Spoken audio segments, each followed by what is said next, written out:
नमस्कार, मैं अंकित कुमार। आप देख रहे हैं जागृति टाइम्स। अभी हम बात करेंगे जो बिहार सरकार के मंत्री अशोक चौधरी जी, तो उनसे बात करेंगे क्या कुछ कर रहे हैं। आइए आपको सीधे सुनवाते। हमारी देश के वित्त मंत्री ने कहा आर्थिक संकट आ रहा है। हमारे आरबीआई के गवर्नर ने कहा कि आर्थिक संकट आ रहा है।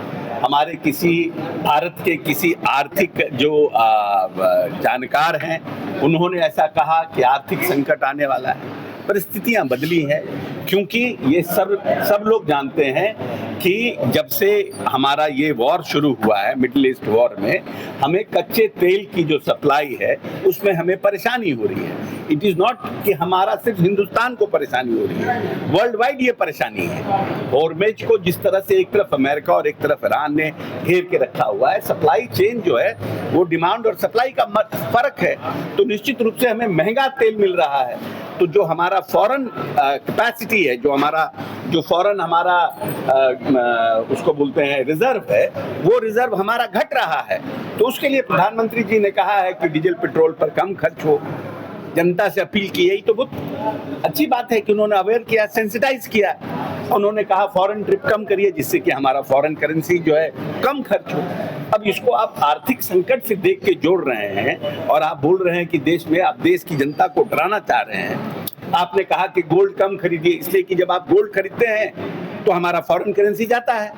तो सिंपल उन्होंने स्टेट शब्दों में प्रधानमंत्री जी ने सेंसिटाइज किया लोगों को। अब आने वाला समय मैं समझता हूं कि देश एक मजबूत हाथ में है और जो लोग हैं वो आर्थिक परिस्थितियों को अच्छी तरह से समझ रहे हैं, तो देश के जनता के हित में निर्णय होगा।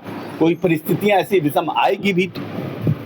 एक सवाल सर, बिहार में विपक्ष नेता कह रहा है कि जाति भेद का एनकाउंटर किया जा रहा है, सिर्फ एक जाति विशेष का एनकाउंटर टारगेट करके वो मारा जा रहा है, एक जाति को टारगेट किया जा रहा है और एनकाउंटर कर रहे हैं। Is that person is a criminal or not?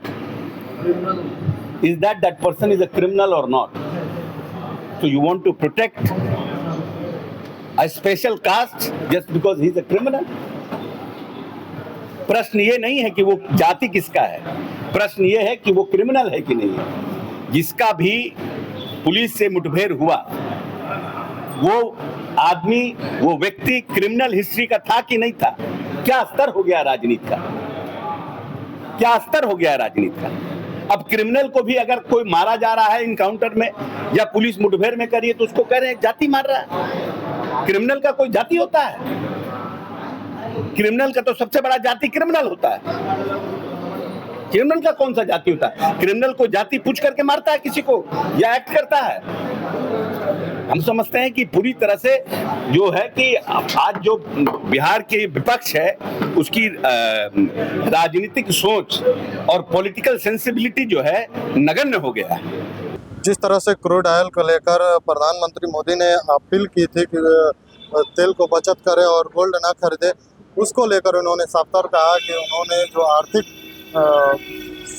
आर्थिक मजबूती के लिए प्रधानमंत्री ने ये बात कहा और हमको लगा कि जिस हाथ में अभी है, मैं समझता हूँ कि जो जिस हाथ में देश है वो मजबूत हाथ में है और इस बात को बिहार और भारत की जनता भली बात समझती है। उन्होंने राहुल गांधी पे जिस तरह से राहुल गांधी ने कल बयान दिया था उसको लेकर कहा कि ये जो बयान है एकदम बिल्कुल ही घटिया तरीका से बयान दिया हो। इसको हम बिल्कुल समझेंगे कि जो है जिस तरह से किसी भी देश का प्रधानमंत्री अगर विदेश यात्रा पर, तो इस किसी भी राजनीतिक पार्टी को इस तरह से बयान नहीं देना चाहिए।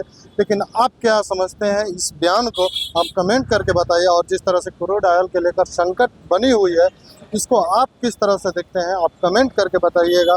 बाकी ये भी बताइएगा क्या नरेंद्र मोदी जी के जो हाथ में पूरे देश की कमान है, क्या सच में जो देश है आर्थिक से बाहर होकर मजबूत देश बन पाएगा? जो इस तरह से जो युद्ध चल रहा है, क्या जिस तरह से कोरोना में लड़ाई में भारत अपना अहम योगदान दिया था, क्या ये युद्ध में भी अपना अहम भूमिका निभाएगी? क्योंकि जो भी प्रधानमंत्री अपील करते हैं देश की जनता उनको मानती है। तो देखना होगा किस तरह से भारत के लिए ये जो मोदी जी का फैसला है वो कितना कामगार साबित होगा। लेकिन आप कमेंट करके बताइएगा कितना सही है, कितना गलत है। बाकी ऐसे तमाम खबरों के लिए बने रहे हमारे साथ। जागृति टाइम्स से अंकित कुमार की रिपोर्ट, पटना।